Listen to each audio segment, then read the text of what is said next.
António Ana Gomes iniciou a sua carreira diplomática em 1980 e exerceu até 2003, a altura em que entra no Partido Socialista e é eleita deputada ao Parlamento Europeu. Que experiências recorda do Parlamento Europeu? Como é que se deu até este processo de entrada no Partido Socialista?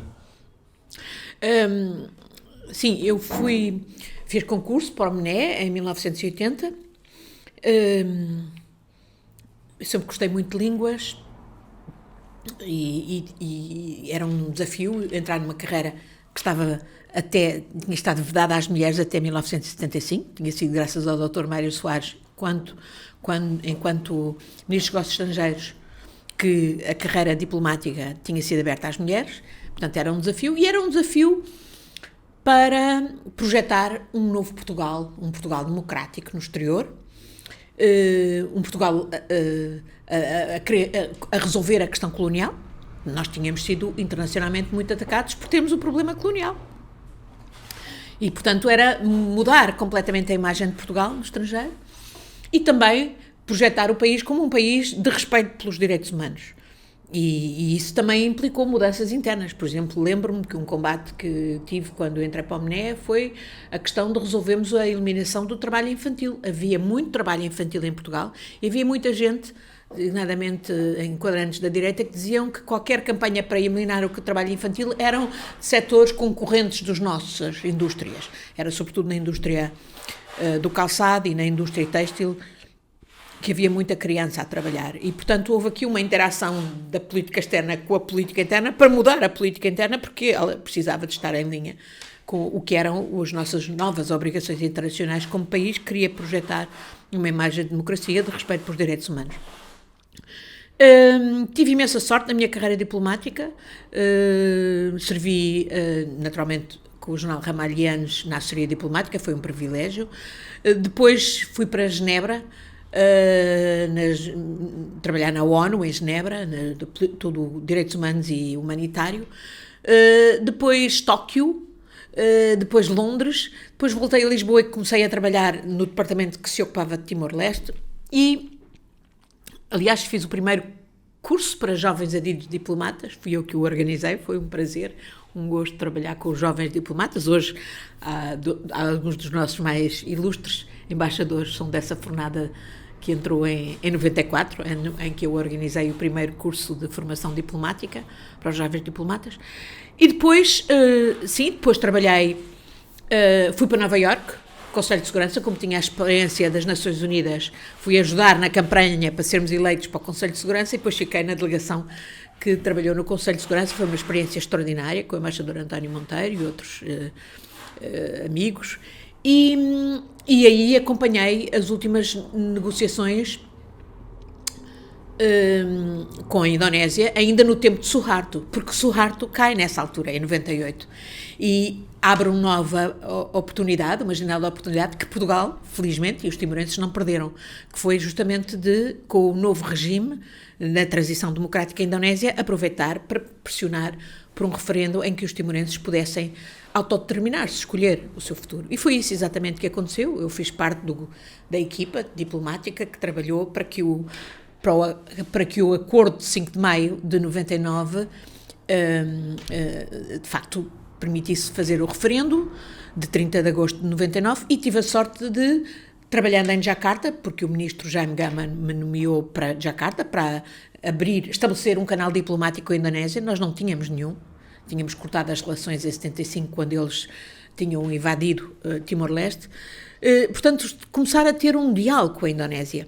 E, ao mesmo tempo, começar a ir a Timor-Leste e a contactar com os timorenses. Uma boa parte do meu trabalho era justamente ir às cadeias, ver Xanana Guzmão e outros timorenses, e ter o acordo deles, a contribuição deles para a condução deste processo que ia ser tão difícil, tão periclitante.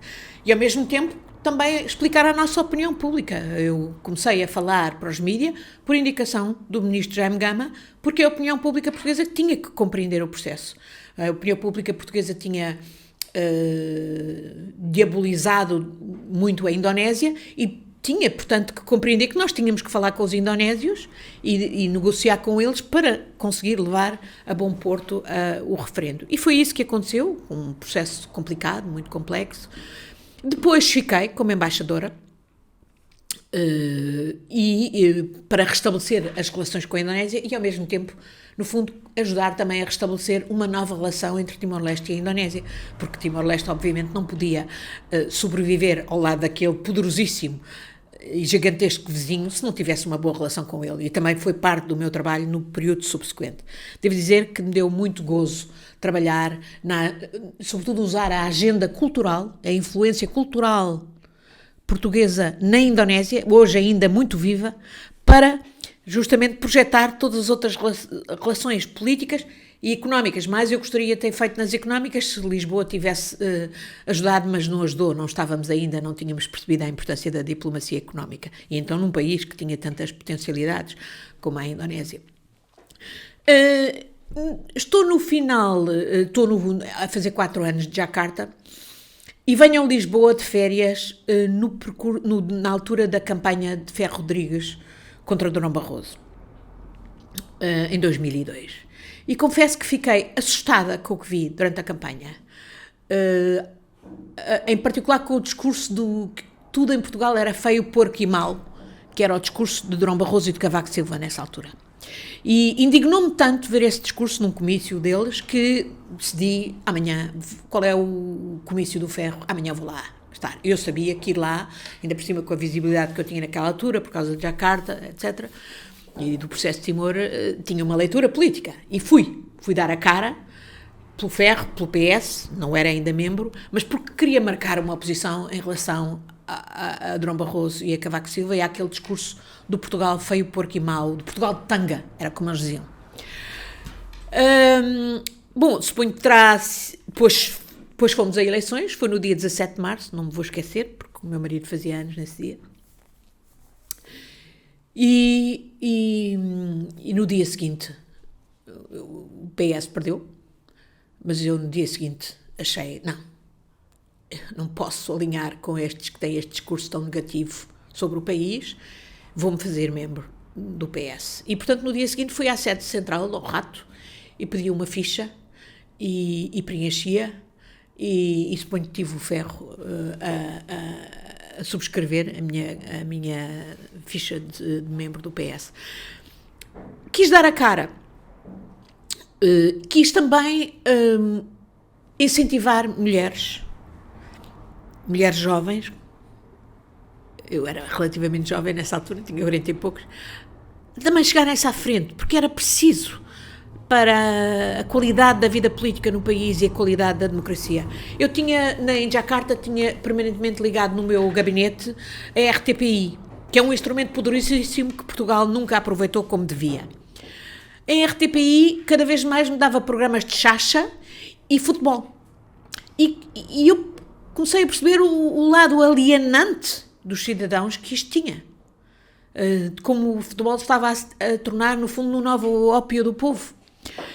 E nem eu fazia ideia, nessa altura, do que, associado ao futebol, vinham os negócios escuros, não é? Que capturavam o futebol, o desporto, a economia, a política, etc.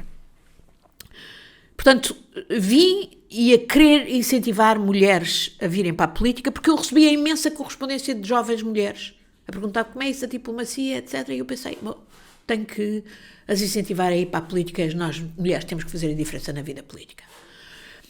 E foi nessa perspectiva que, mais perto do ano, do fim, entretanto, Durão Barroso torna-se primeiro-ministro.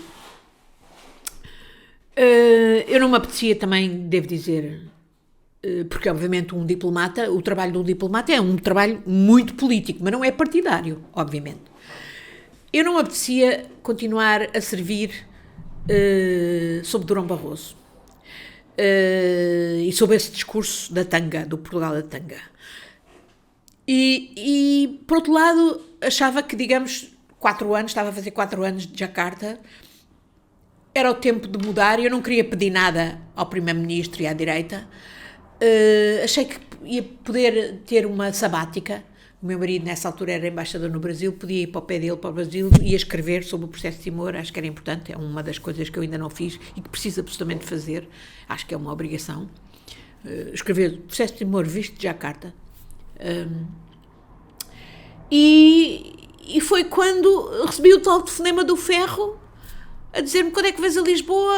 Eu ia pouco depois, isto em novembro de 2002, e quando ele me desafia para fazer parte da direção, ia haver um congresso do PS pouco depois, e vim falar com ele e ele desafiou-me a integrar a direção do PS, a direção que ele proporia nesse congresso, de novembro de 2002, e já também me avançou a ideia de, quando chegassem as eleições para o Parlamento Europeu em 2004, eu me candidatar. Ora bem, isto implicava mudar toda a minha vida. No fundo, era realmente suspender e, no fundo, interromper ou mesmo pôr fim à minha carreira diplomática, porque, no fundo, depois, passando para a vida política, era muito difícil voltar, como aconteceu, não voltei. Foi uma experiência muito interessante. Lembro-me como fiquei chocada com muitos jornalistas nesse congresso a perguntarem-me como é que eu vinha lá das altas esferas da diplomacia para a lama que era a vida política. Eu disse, não, mas a vida política é o que há de mais nobre. E para mim era serviço público, era o máximo de serviço público. Eu ia prescindir tudo, eu vim sem saber se tinha salário, se não tinha salário, nem se me pôs essa questão. Eu vinha numa dedicação à causa, ao PS. E assim foi.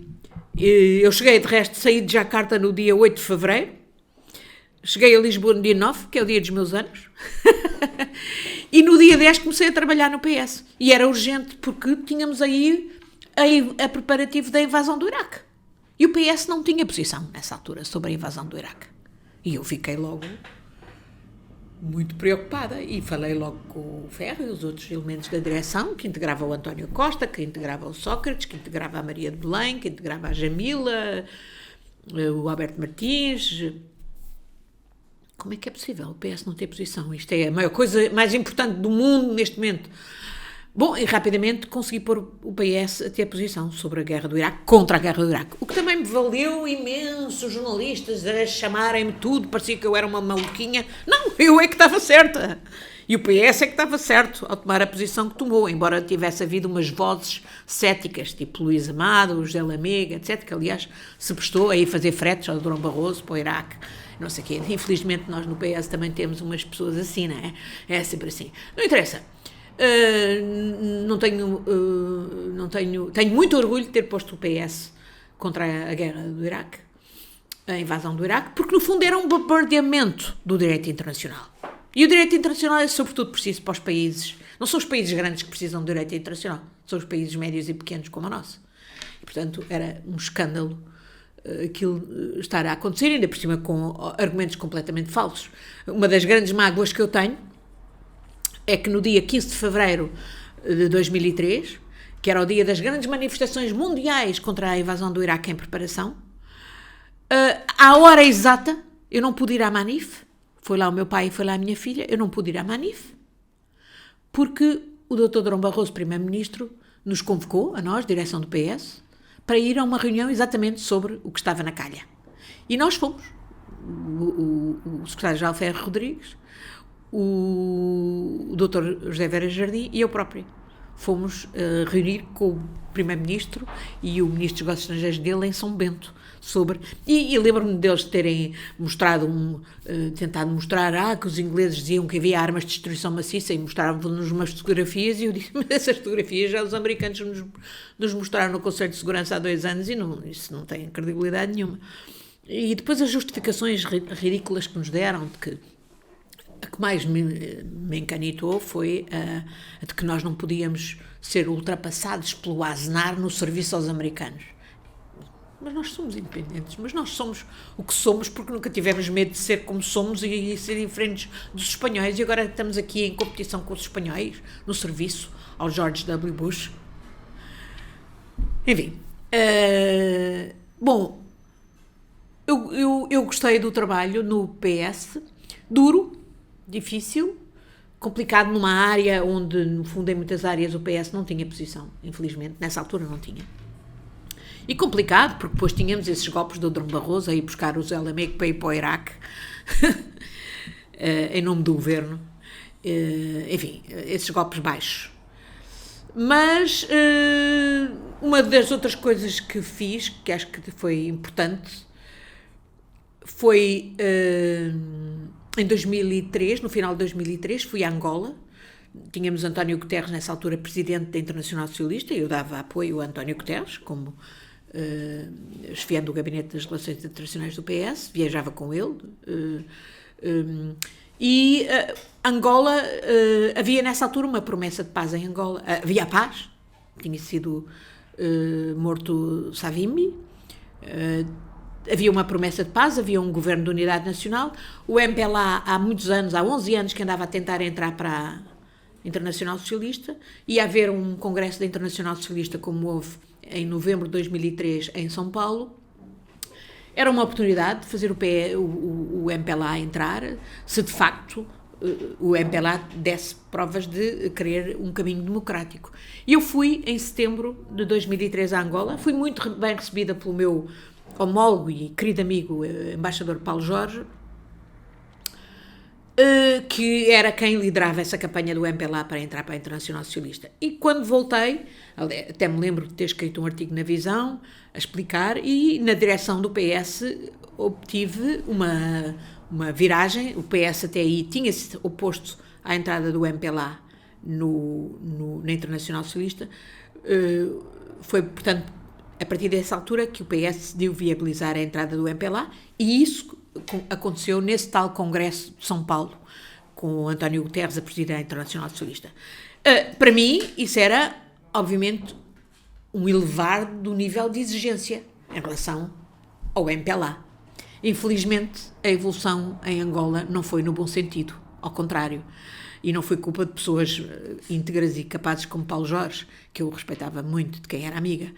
Foi depois do que se passou a seguir. Quando eu fui a Angola a seguir, em 2008, nessa altura já integrada numa missão do Parlamento Europeu, porque entretanto em 2004 tinha havido as eleições para o Parlamento Europeu e eu tinha sido eleita, não é? Aliás, umas eleições bastante dramáticas, porque a poucos dias da eleição o nosso cabeça de lista, o professor Sousa Franco, morreu em plena campanha. Portanto, mas eu estava a dizer, quando voltei a Angola em 2008, integrado numa missão do Parlamento Europeu, fiquei logo alarmada com as coisas que o partido no governo nos mostrou, com o discurso que teve, que era completamente ao arrepio daquilo que eram as exigências e as expectativas de quem entrava na Internacional Socialista. Bom, e depois portanto, eu muitas vezes falei sobre Angola do ponto de vista de quem, por um lado, tinha a responsabilidade de ter posto o MPLA na Internacional Socialista e, por outro lado, ser capaz de ver que o MPLA não estava minimamente a cumprir o que eram os mínimos democráticos para quem deveria ser membro da Internacional Socialista. Não é caso único, mas aquele caso era particularmente grave. E foi também por isso que eu várias vezes tomei posição em relação à Angola de grande exigência, porque eu parto do princípio que sou mais exigente em relação aos nossos do que em relação aos de fora. Eu, em relação aos de fora, não tenho expectativas nenhumas. Agora, os da minha família política, seja o PS, seja a Internacional Socialista, eu acho que têm que ter mais nível de exigência e que temos todos de ter mais nível de exigência. Nesse sentido, posso fazer então uma questão também relativamente ao que tem feito até agora. A doutora Ana Gomes desempenhou também um papel importante na denúncia do programa levado a cabo pela CIA e que incluía detenções ilegais, sem mandados judiciais e prática de tortura e transferência de pessoas para algumas prisões secretas. Continuamos a assistir a esta impunidade? Bom, isso foi a primeira grande causa, digamos, que eu abracei no Parlamento Europeu. Entrei, portanto, em 2004, nessas eleições, em que era o professor Sousa Franco que encabeçava a nossa lista, depois era o António Costa e depois era eu. E fomos logo confrontados com essas revelações sobre os chamados voos da CIA, voos da tortura, e as prisões secretas, além da prisão ostensiva, que era Guantanamo. E era óbvio, pelos dados que nós rapidamente obtivemos no Parlamento Europeu, que o nosso país estava implicado. Porque estava no trajeto entre o Afeganistão e o Iraque, de onde vinham a maior parte dos prisioneiros, e Guantánamo, e depois de Guantánamo e das prisões secretas que num determinado momento não eram sequer admitidas, que existiam, só foi a partir de setembro de 2006 que George W. Bush admitiu que havia prisões secretas, onde eles levavam pessoas para serem torturadas. Na Síria de Assad, na Líbia de Gaddafi, no Egito de Mubarak, etc. Ora bem, e também em alguns países europeus, infelizmente, que foram coniventes. Ora bem, eu como membro da Comissão de Inquérito por Portugal, tinha que obviamente me interessar em particular por Portugal. E comecei por pedir dados ao governo português. E eu devo dizer que tive uma colaboração séria por parte do então Ministro dos Negócios Estrangeiros, professor Freitas do Amaral, do governo de José Sócrates. Só que o professor Freitas do Amaral a certa altura saiu e foi substituído por Luís Amado. E aí mudou tudo. E aí houve sonegação de elementos ao nosso Parlamento e ao Parlamento Europeu, elementos que eu tinha pedido e que o professor Freitas do Amaral tinha pedido também aos ministérios respectivos. Eu tinha pedido, por exemplo, as listas dos voos de e para Guantánamo, voos civis e voos militares, de acordo com os nossos registros. Essa lista não nos foi facultada pelo governo, nessa altura de Luís Amado. Eu obtive essa lista porque houve alguém das estruturas da nave que me fez chegar e o ministro mentiu descaradamente, sonegou ao Parlamento Nacional, sonegou ao Parlamento Europeu, e essa lista era muito importante porque demonstrava que de facto tinha havido colaboração, porque esses voos não podiam passar pelo nosso território sem ok das nossas autoridades civis e militares. Militares, de resto, em particular, o Ministério da Defesa, que aliás Luís Amado onde tinha servido antes de ser Ministro dos Negócios Estrangeiros. Ora bem, isto não começava com o governo de Sócrates, obviamente, isto vinha de trás, vinha do governo de Durão Barroso. Mas, infelizmente, eu descobri que isso continuava com o governo de Sócrates, pela mão, justamente, de Luís Amado, primeiro como Ministro da Defesa e depois como Ministro dos Negócios Estrangeiros. E depois a querer encobrir. É evidente que eu não contemporizei com isto. Não podia contemporizar. Eu escrevi a Sócrates, avisei que ele estava a ser torpedeado, porque formalmente o governo português estava a fazer tudo e colaborar, mas na prática não estava. E era a colaborar, de facto, com esse tipo de práticas ilegais, obscenas e violadoras dos direitos humanos da administração George W. Bush. Bom, isso levou a bastantes enfrentamentos, incluindo na nossa delegação. A deputada Edith Estrela quis até a certa altura expulsar-me do grupo socialista do Parlamento Europeu, mas felizmente que outros socialistas, e em particular Martin Schulz, que dirigiu o grupo, percebeu que aquilo era uma entregalhada sem fundamento e não vou por diante essa tentativa. Foi complicado, mas eu orgulho-me de ter feito esse trabalho sobre os voos da CIA. Prestei todas as informações à PGR, apresentei queixa fundamentada à PGR. A PGR pôs membros do Ministério Público a investigar e da PJ. Fizeram um trabalho notável, chegaram muito mais longe do que eu poderia chegar, porque obviamente tinham outros meios. E depois, de repente, todo o processo, não obstante as grandes descobertas da PGR e da PJ, o processo é arquivado exatamente nas vésperas do Dr. Durão Barroso ser reconduzido num segundo mandato como Presidente da Comissão Europeia. Infelizmente, com o PS de Sócrates a apoiar. Eu nunca votei em Durão Barroso para Presidente da Comissão Europeia, nem da primeira nem da segunda vez.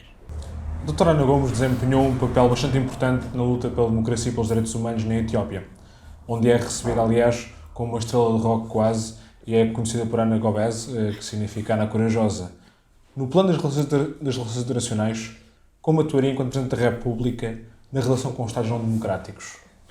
Eu acho que Portugal tem que ter relações com todos os Estados, incluindo de Estados não democráticos. Mas até se calhar muitas vezes até Portugal pode ter um papel muito importante em ajudar a população que sofre nesses Estados não democráticos e deve usar todos os meios.